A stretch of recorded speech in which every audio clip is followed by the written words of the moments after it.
देश में कोहराम मचा है। विवाद में है यूजीसी यानी विश्वविद्यालय अनुदान आयोग। ट्विटर पर ट्रेंड कर रहा है UGC roll back, same on UGC. आखिर यूजीसी को शर्मिंदा क्यों होना चाहिए? यूजीसी पर हो रही इस सियासत की वजह क्या है? अचानक यूजीसी देश के प्राइड की जगह कुछ लोगों की निगाह में इतनी घृणित और देश विरोधी संस्था के रूप में क्यों नजर आने लगी है? आखिर यूजीसी को इतना ट्रोल क्यों किया जा रहा है? क्यों? क्या यूजीसी का नया बदलाव सवर्ण विरोधी है? यूजीसी के एंटी डिस्क्रिमिनेटरी रूल्स 2026 को लेकर देश के शैक्षणिक और राजनीतिक गलियारों में जो बहस छिड़ी है, उसे सरल शब्दों में और गहराई से समझना जरूरी है। सोशल मीडिया पर हैशटैग रोल बैक यूजीसी और हैशटैग सेम ऑन यूजीसी जैसे ट्रेंड्स सिर्फ गुस्सा नहीं है, बल्कि समाज के एक बड़े वर्ग की गहरी असुरक्षा भी इससे झलक रही है। असल में यूजीसी यानी यूनिवर्सिटी ग्रांट्स कमीशन भारत में उच्च शिक्षा की अभिभावक संस्था है। यानी सारे देश में जितने भी उच्च शिक्षा के केंद्र हैं, उन सभी की गार्जियन। यह तय करती है कि किस कॉलेज को मान्यता मिलेगी, पढ़ाई का स्तर क्या होगा और वहाँ नियम क्या होंगे। हाल ही में यूजीसी ने एंटी डिस्क्रिमिनेटरी रूल्स 2026 जारी किए हैं। ये कोई संसद से पास हुआ कानून नहीं है, बल्कि यूजीसी द्वारा बनाए गए नियम यानी रेगुलेशंस हैं। इन नियमों का पालन न करने पर यूनिवर्सिटी की मान्यता रद्द हो सकती है और दोषी पाए जाने वाले छात्रों की डिग्री रोकी जा सकती है। असल में इस बदलाव की नींव दो दुखद घटनाओं और सुप्रीम कोर्ट के हस्तक्षेप पर टिकी है। 2016 में रोहित वेमुला और 2019 में पायल तड़वी की आत्महत्याओं ने देश को हिला दिया था। आरोप लगा कि ये जिन संस्थाओं में पढ़ रहे थे, वहाँ इन्हें जातिगत भेदभाव का सामना करना पड़ा और इसकी वजह से इन मेधावी छात्रों को अपनी जान देनी पड़ी।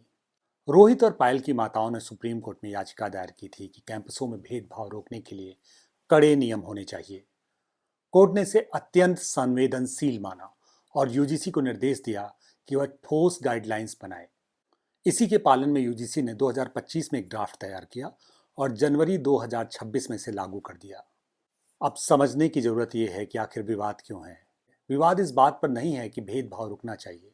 हर कोई चाहता है कि कैंपस सुरक्षित हो। विवाद इसके एक तरफा बनावट पर है।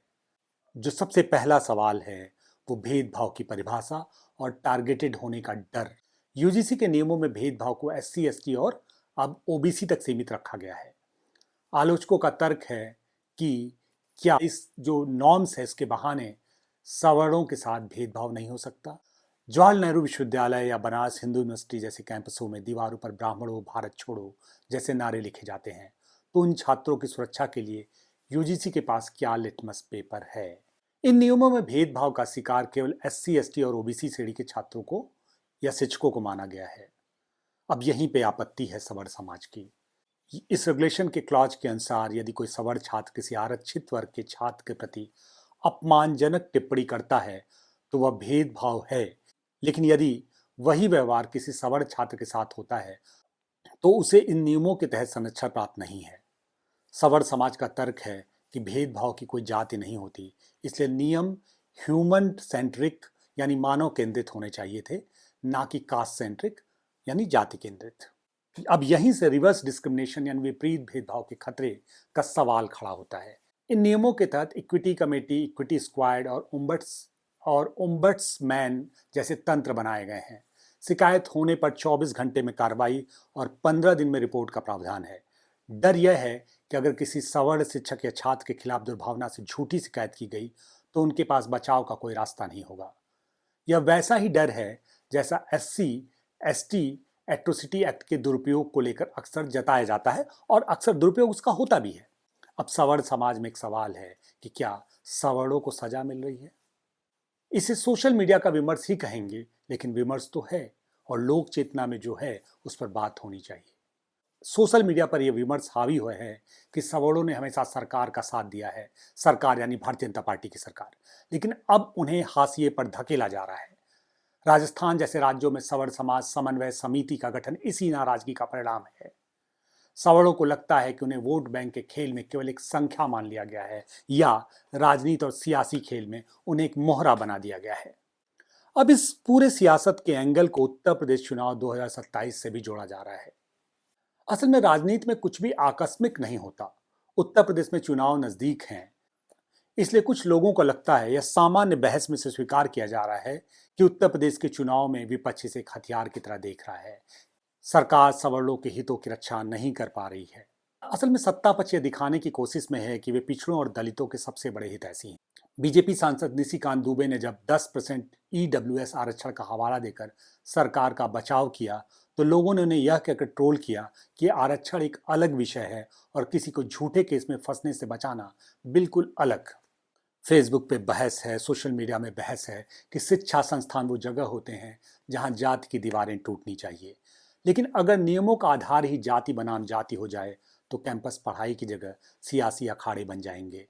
समानता का मतलब है कि कानून सबके लिए समान हो। यदि कोई ओबीसी छात्र किसी सवर्ण छात्र को जात के नाम पर प्रताड़ित करता है तो सजा उसे भी वैसी ही मिलनी चाहिए जैसे सवर्ण को। जब तक झूठी शिकायतों के खिलाफ कोई सुरक्षा कवच नहीं होगा, तब तक शैक्षणिक माहौल में तनाव बना रहेगा। असल में इस पूरे एक्ट के बहाने यूजीसी का इरादा शायद भेदभाव मिटाना हो, लेकिन इसके क्रियान्वयन की रूपरेखा में खामियां नजर आ रही हैं। समाज को तोड़ने वाले नियमों की जगह जोड़ने वाले नियमों की जरूरत है। अगर एक वर्ग खुद को असुरक्षित महसूस कर रहा है तो जाहिर सी बात है सरकार की जवाबदेही होनी चाहिए और सरकार को संवाद भी करना चाहिए, न कि इसे अहंकार का मुद्दा बनाना चाहिए। देश की तरक्की तभी संभव है जब कैंपस में छात्र एक दूसरे को जाति से नहीं बल्कि काबिलियत से पहचाने। सामान्य तौर पे भारतीय जनता पार्टी के बारे में एक सामान्य समझ है कि वो हिंदुत्व को रिप्रेजेंट करती है। हिंदुत्व यानी एक ऐसी छतरी जिसके नीचे देश में हिंदुत्व की जो जितनी भी शाखाएं हैं, उपशाखाएं हैं, वो सब उस एक अम्ब्रेला के नीचे हैं। और भारतीय जनता पार्टी का सामान्य तौर पे एक जोर रहता है। आप याद कीजिए, योगी आदित्यनाथ ने कहा बटोगे तो कटोगे। नितिन गडकरी ने कहा कि जो जाति की बात करेगा उस पे लात पड़ेगा। भारतीय जनता पार्टी सावरकर की उस विचारधारा से प्रभावित है या संघ उस विचारधारा से प्रभावित है जिस हिंदुत्व को एक पॉलिटिकल एंटिटी बनने के लिए जातियों का समूल नाश करना होगा, तभी वो एक्चुअली में एक पॉलिटिकल पावर के तौर पे उभर सकती है। ऐसा लगता है या ये बहुत बड़ा विरोधाभास है कि भारतीय जनता पार्टी जिन भी स्टेट्स में चुनाव में जाती है वहाँ पे वो लोकल डायनामिक्स में जातियों को साधने का प्रयास करती है। और वैसे तो फ्रंट पे भारतीय जनता पार्टी हिंदुत्व की बात करती है, लेकिन देश में होने वाले सभी चुनाव में भारतीय जनता पार्टी जाति को सहारा बना के चुनाव में उतरती है। सामान्य वोटर ये सब समझता है और कहीं ना कहीं आपकी ईमानदारी पे संदेह करता है।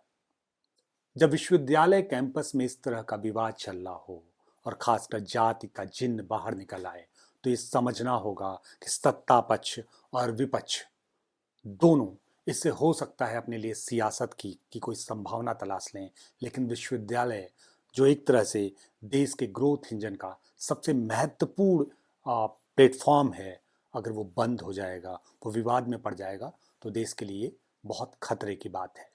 जाहिर सी बात है सामाजिक न्याय और देश में खासकर कमज़ोर वर्ग या वो वर्ग जिसको बहुत तरह के बेनिफिट्स दिए जाने चाहिए वो सही है, लेकिन जिस तरह का भी एक तरह से ट्रस्ट डेफिसिट या अविश्वास जो है, जो एक विश्वास का संकट है, वो नहीं पनपने देना चाहिए। अगर विश्वविद्यालय कैंपस में या यूथ के बीच में, युवाओं के बीच में वो अगर अविश्वास पनप गया तो ये देश के लिए ठीक नहीं होगा। आज के कोजागरी एक्सप्लेनर में बस इतना ही। हमें सब्सक्राइब करें, हमारा मनोबल बढ़ाएं। नमस्कार।